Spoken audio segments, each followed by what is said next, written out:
At the conclusion of last episode, Valentina had, well, an unfortunate incident involving a mountain and trying to collect a surface sample, and it went horribly, horribly wrong, and she went for a bit of a tumble, and I was ready to end it there and call Valentina gone and work with whom I have left, but a request was put out to, maybe we should bring her back, maybe we should say she is in the hospital, and I thought, well, why not put this to a poll? So a poll went out. Many of you probably saw it. And about an hour and a half ago, I checked it for the last time.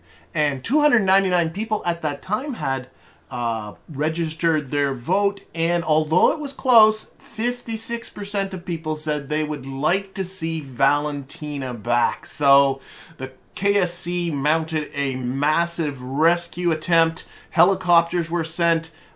Dogs were sent, and save files were edited, and what we got is Valentina is back, but it's not going to be without a cost. And by the way, if this ever happened where it was really like they died in space, the rocket exploded, you know, whatever the case might be, it was something that was clearly not just something wacky going on with the rather dubious Kerbal physics, then I would never even suggested that perhaps we should bring the person back. But Valentina is back, but not without a cost.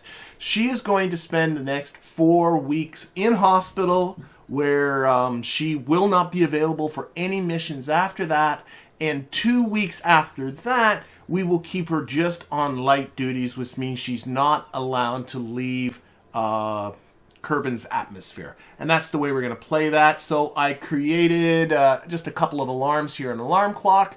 We can see here when Valentina is going to be cleared for duty and when Valentina is cleared for space travel. So although Valentina is back, we won't be seeing her for a while. And just to kind of put it into perspective, we're right now on day 25 of, so we're not even 4 weeks into this campaign, and I'm going to continue to play the way I've been playing. I know I can simply hit the time warp right now and do it, but that to me doesn't seem to be quite fair. So I'm going to continue to play the way I'm playing, and when Valentina becomes available, she becomes available. But in the meantime, the only people I got are those original 3 of Jebediah, Bill, and Bob. So we're going to have to do something about that because, again, I do have the Moon Probe strategy, which is going to reward me greatly for putting my energy towards doing sending Kerbals towards the moon.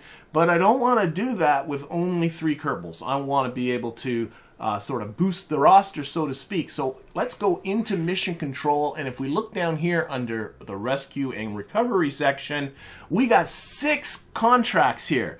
All of these are contracts to rescue Kerbals from low orbit. So these are all pretty easy pickings. We have Dan P, we have John N. Oh, you know what? I meant to change all of them, but not all of them changed. So we'll grab 4 of them and then I'll change the other 2 later. But Dan P, John N, Rob DV, and Warrior King are all stuck in orbit. And if you're curious about the names, they are the first 4 patrons that that signed up with me. So what I'm going to do is every time I add in a new Kerbal, we'll be putting their names in on the new Kerbals names. I meant to change Fredrim and Karuki. Those are actually Kerbal names. I thought I changed them, but obviously I did not. So what we'll do is we'll just grab these 4, and we'll rescue these 4, and then between the next 2 streams, I will fix the names on the other 2 and put in the next 2 patrons that I earned, and then we'll rescue those as well. But we'll start with these 4. And we're going to build a brand new craft. I want to build a craft that's capable of picking up 2 at a time to sort of speed this up a little bit. And I want to build a craft, I think some corners were cut on the Spark 1 that Valentina flew. So I would like to build something that is a little bit more robust. So, I got a question there from Lofty. What mod are the strategies coming from? And he is speaking about these strategies here, and that is the Strategia mod. And this is where I was going to go next anyway, so thank you, Lofty, for pointing that out. There's these strategies. This one in particular, I grabbed this you notice that, for instance, it gives me 40,000 funds for reaching orbit with a vessel with a mass of 20 tons. I was reading that as the launch mass had to be 20 tons, but no, it's the mass that gets to orbit, I'm pretty sure, that needs to be 20 tons, or else this would be ridiculously easy. You could slap together as many parts as you want, put it on the launch pad, call it a day, recover, and just kind of game this and not really make it very good. But 20 tons is actually quite a substantial amount higher than anything I've put into orbit so far. I think my record is 6 point something tons. I can't quite remember the number. So it'll be I'll pick this up at some time in the future, especially when we start getting into building stations. This one will be great. But I think right now this is not a very useful one to have, so I'm going to get rid of it. I did spend... Actually, I already had massive scales. Yeah, it's still away. I did spend 50,000 Kerbals to get this. I don't get that money back, but then again, there's no penalty for declining it. I think it's worth it to get rid of. Looking at the rest of these, I think there are some interesting ones in here that I want to talk about. I'm going to show this one because I think it's funny. There's the contract slot machine. Let's put on contract slot machine too. I'm not going to pick it up, but I think it's kind of entertaining. It removes the reputation loss for when you decline a contract. When you decline a contract in stock, there's a small reputation loss. It takes that away. But then it modifies the contract rewards minus 75% and or up 100%, some sort of random number in between there. So basically, you got a contract slot machine, right? You can decline, and get other contracts coming up and hope for the best. If I were playing with the stock contracts, I would get this one for sure, because so many of the stock contracts I don't want to do, and this is a way of cycling through them without penalty and adding a little bit of fun. But the contract packs I'll have, I like them, and they go in a logical progression, so I don't want to mess with them. So I'm not going to get contract slot machine, even though I think it's kind of cute and kind of funny. I also have Probe Frenzy 2. This would be great when I'm going to go probes. This would have been great when I was doing the whole moon exploration with probes in the streams previous to this one, because it gives you more science from probe transmission and more science upon probe recovery, but it doubles the cost of launching crewed missions, and that's what I want to concentrate on, so that would be a bad choice. I'm also looking at, although I can't get them right now, these guys are really neat. Let's click on, these are all for developing pilots, developing engineers, developing scientists. Let's look at Pilot Focus 2. They all kind of have the same flavor. I can't get it yet because you can see I need 100 science and I only have 15.6. But if I can get myself 100 science, I can definitely do this one. It costs 100,000 Kerbals to get and 100 science to get. But what it does is it doubles the rewards from tourism contracts, and all pilots will perform as if they're one level higher than where they are now. Well, so I think that's great. And there's similar ones for engineers. Engineers are focused around building stations, and scientists, of course, from building science. They're all very similar in their costs and in their rewards. I think I want to build up some science and at least pick up the pilot one and maybe work towards getting these other ones as well. Yeah, I don't know if I need to get into all the rest. There's so many fun ones in here, but what I think I'll do is leave the second slot blank, or the third slot blank for now, and focus on picking up some science. I do have a plan for getting some science going. I got an idea for some science that's still out there that's available for me to collect. But right now I want to get into the rescues. So rescues. We're going to get into rescues. So let's hide. Actually, here, we'll actually fix this all up. Let's add this to a contract. Lunar 1 is done. We can. Oh shoot, that was a mistake. Can I edit? Change the name. Here we go. We're going to just change this name to, I don't know what this thing's going to call. Rescue contracts. I don't know what the vessel's going to be yet. Change the name, and let's go back to all contracts, and we'll add Dan to the mix. John didn't seem to get added before. Yep, now it's working. We'll add Rob to the mix. And we'll add Warrior King to the mix. And then go to rescue contracts. Why is there only 3? What's going on here? One more try. Then I'm going to give up. Who's missing?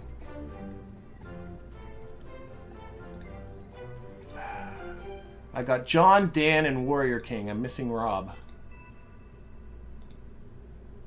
Add. Success. So these are all the people I got to rescue. They're all in low orbit, so shouldn't be so bad. And like I said, I want to do 2 at a time. Now, the only capsules I got are from the Making History DLC, the KV-1 Onion capsule, which holds 1 person, and the Mark 1 command pod from stock. Both of these are unpressurized capsules, so they're kind of limited as far as, you know, the Kerbals have to live in a suit. The Mark 1s, here, let me start with the Mark 1.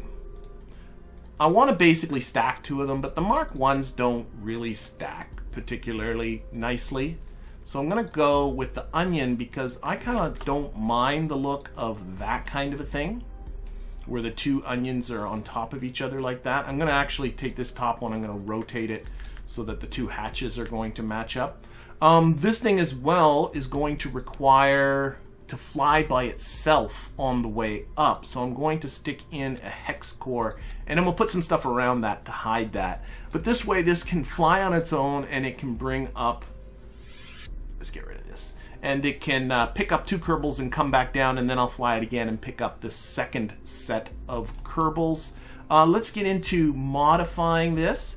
One thing I'm going to stop doing is I'm going to stop taking out the parachutes. That could have potentially saved Val a lot of headache. So anything that is designed to come back into Kerbin's atmosphere, we're going to keep the parachutes in it so that we don't get the situation that we had just a little bit ago. But I wanted to configure this using Kerbalism. So let's configure the pod.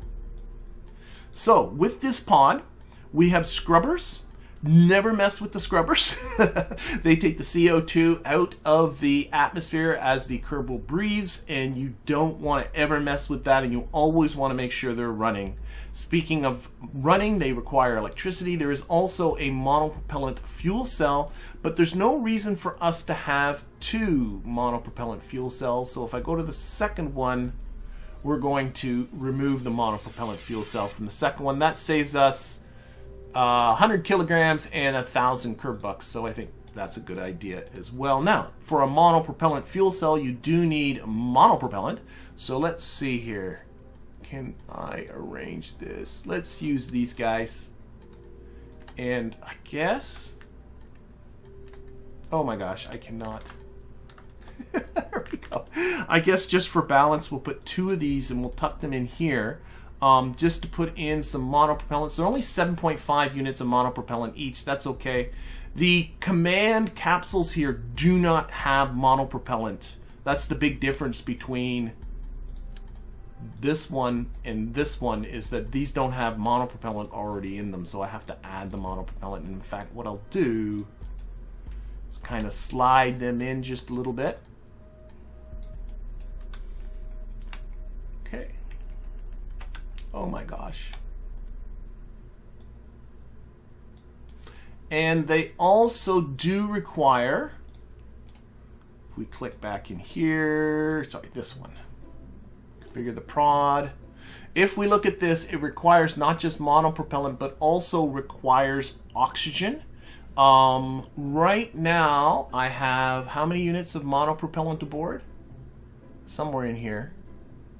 I have 15 units of monopropellant aboard. By the way, I also need monopropellant if I want my Kerbals to EVA, because the EVAs need monopropellant for the jetpacks. The Kerbalism, it steals that from there. So I'm going to do a quick live pulling out my calculator here. I have 15 units of monopropellant divided by, what's the rate at which it uses up the monopropellant? 0.09 per minute.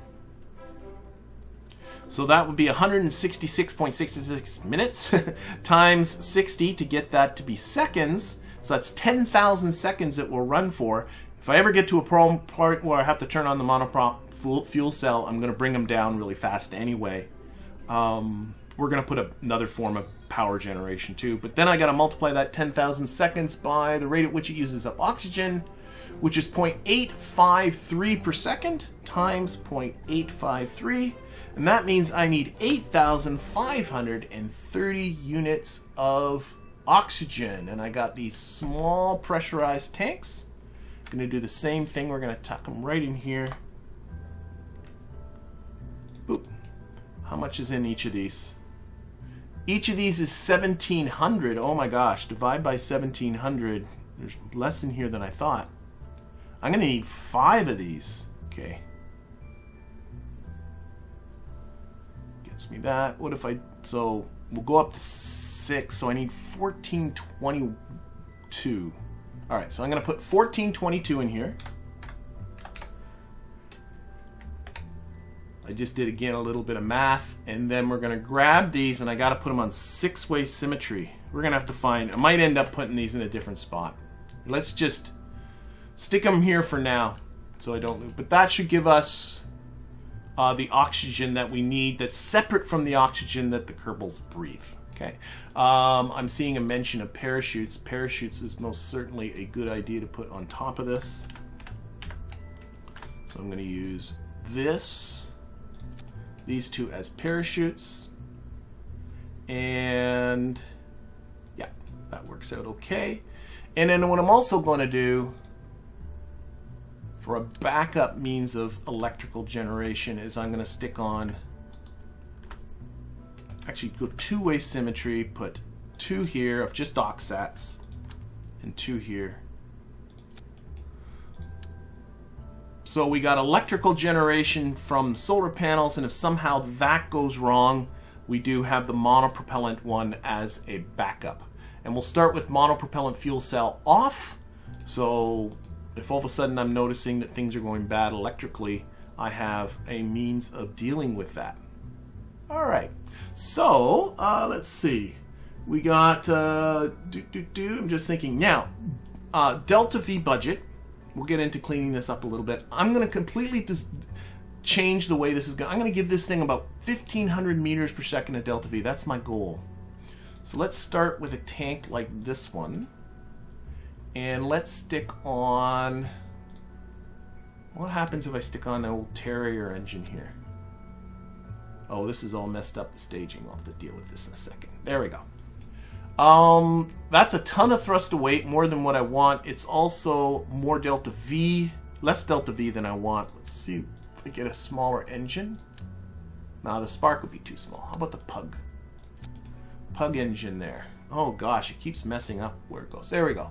That's more kind of in the ballpark. But I need a bit more fuel. So what I'm thinking, I was thinking about this ahead of time. What if I take these Oscar Zero hemispherical liquid fuel tanks, and these can go on radially? Like 4 of them. We'll tuck them in and make them kind of look nice. But there, that's getting into the kind of ballpark that I need. Thrust to weight is a little on the low side because what I want is about 1,000 meters per second of this to deal with the final part of the ascent, the upper stage part of the ascent. So this is actually going to be the upper stage part of the booster at the same time. I think that's just going to be a better way of doing it than lugging around that huge booster that we did last time. I need a bit more thrust, but I still think the Terrier is going to be too much. Oh my gosh, this whole where this stuff ends up is driving me crazy. There. That's too much. I want this 0.9 would be fine. Something in that ballpark. How about if I add some engines here? We got ant engines. What if I took, what symmetry is on that? That is 6 ways on, what if I took this? These can go on kind of, done on 3-way symmetry. Put some ants. We'll tuck these all around, make that. It's still not quite enough. What about 6 ants? I'm picking 6 because these sort of little spherical tanks are in 6s as well. So There, that's getting into the ballpark of the delta V I want. And thrust away. Oh wait, these aren't all on the same one. There we go. That's okay. Maybe I could have gotten away with 3. Let me go back to 3. Keeps putting the engines in a funny spot. I don't think that's bad. I might live with this. I might live with this right here. Now let's tuck this in so it looks nice. I want this to look nice. So we're going to slide these up.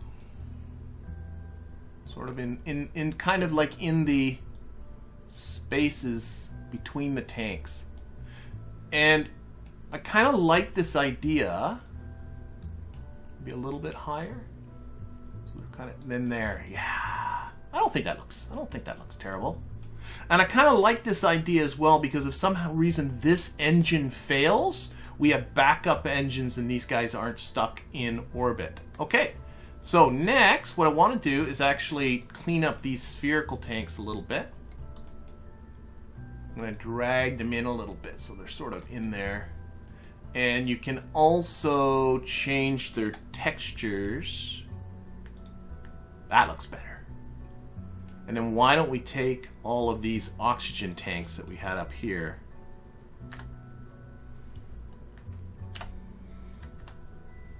Six-way symmetry. I'm kind of happy with that. I don't think that's a terrible looking thing at all. Here, let's slide these down a bit so there's some separation. I got 1,532 meters per second of delta V, 0.87 thrust to weight ratio. I kind of like it. Let's think about staging a little bit. These guys are going to go. This is already a decoupler. So we'll take that decoupler, we'll bring it down here. At the same time we decouple these capsules, we'd want to activate our parachutes. There. I think so. How much electric charge is in here? 380 units of electric charge. I think that's okay. We don't have to worry about science or data transmission or anything like that. I don't know. I think this is looking all right. I don't mind the look of this.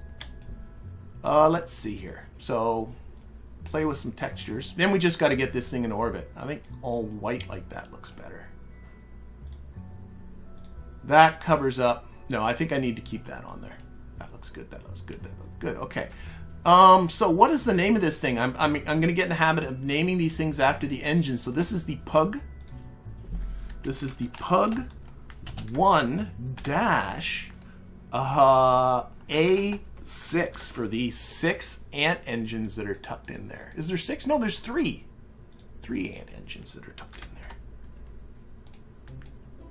Yeah. And I don't know, to me this looks like, I like this much better. Okay, lights. Let's light her up. Light her up. We want lights. And I'm trying to get better at being more lit up because for when it comes to videos, nothing's the worst than when people can't see it. I'll flip these around. I'm going to put, playing around with different ideas. I'm going to put just flat out red lights always pointing backwards like that. That looks okay. And we'll put, where's the hatch? It's always so hard. These are the hatches. We're going to put a blue lights. I'm going to try and get in the habit of always doing this. Blue lights by the hatches. Single symmetry. Tuck that kind of in there a bit. That's going to be a blue light. Is there or white? That looks better white. And then the same thing above it here. Oh, I was on two-way symmetry there. I just noticed that. Blue light for the hatch. Get that back to there. That looks good. Red and green lights. Gots to have red and green lights. So let's see here. This is the top, so this is the left side, which should be red. I'm gonna put, what's it look like on the other side? Oh, the stupid decoupler bit's in the way, isn't it? Okay, let's put a set of red lights then down here. 2 of them. We'll move these oxygen tanks down. And we'll move these guys down too. This is purely aesthetic mode now.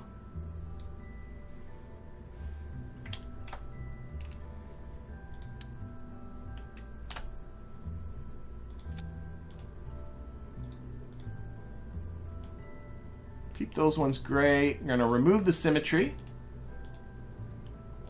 Oh, it was over there.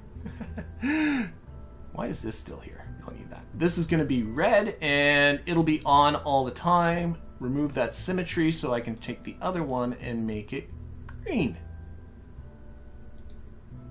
This thing best not explode. I just read there will be a sad Mike Aben if this explodes. There will be a sad Mike Aben if this explodes. Okay.